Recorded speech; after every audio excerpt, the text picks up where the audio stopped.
One lawmaker is on the campaign trail, and not for a specific candidate, but rather to rally against supporting one man, another candidate, Donald Trump. Senator Ben Sasse joins me now from Washington. Senator, I'm sorry, I didn't mean to name call you and call you Senator Sassy.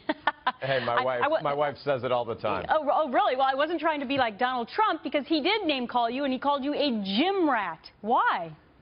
You know, I'm not really sure, because as the son of a football and wrestling coach, where I'm from, being called a gym rat is pretty high praise, so I'm going to own that. I'll take it.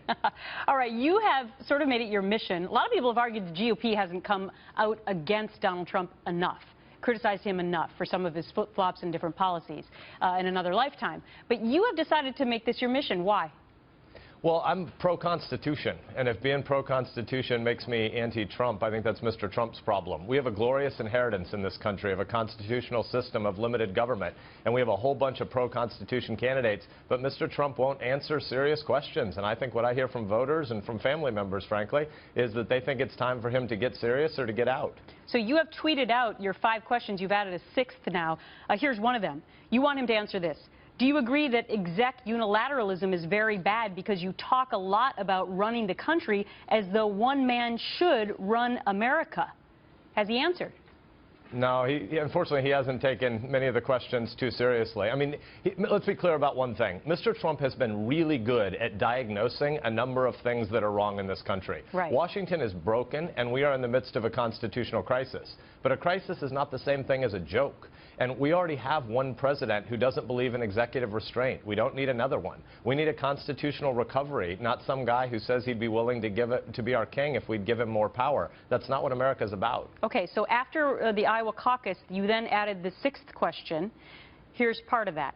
You say to Mr. Trump, if someone screws you, screw them back harder, your language. As president, would you use the tools of the federal government against opponents? We don't need another Republican version of Obama or another Nixon. Yeah, it's a fundamental question, right? Our founders fought the American Revolution because they believe in an unbelievably glorious idea. They believe in limited government because they believe in the nearly limitless potential of human beings and individuals and civil society and churches and small businesses. And we've seen the Obama administration target opponents through the IRS. We've seen many Nixonian tactics coming out of this administration, and what we need is an American recovery of a constitutional system of limits and an understanding that the president's job is to faithfully execute the laws passed by Congress. Okay. And I wonder if that's what Mr. Trump would do, and he doesn't give you a lot of reason to think he would exercise executive restraint. Even though he hasn't answered your questions, what makes you believe that he hasn't changed to these conservative principles? Well, it would be great if he had abandoned his past support for a $6 trillion tax increase and his past support for universal single-payer health care, or his past statements that he hates the concept of guns. But he should explain to the voters when and why and how he became a conservative.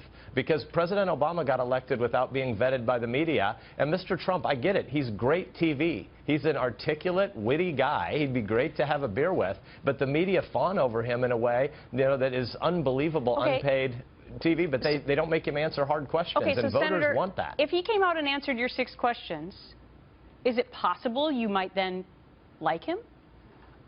First of all, it's not about like or dislike. I actually think many things about him are kind of endearing and likable. But the question is, who's going to lead our country into a future where our kids inherit American greatness again? I think it would be great if he came out and embraced constitutionalism, if he came out and told the story of American understanding of limited government. He doesn't usually tackle many policy or constitutional questions, but that would be a great start if he did that. I would welcome it.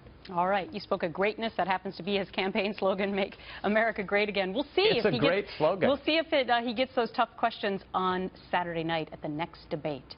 Senator Sasse. Thanks, Thank you. Great to see you.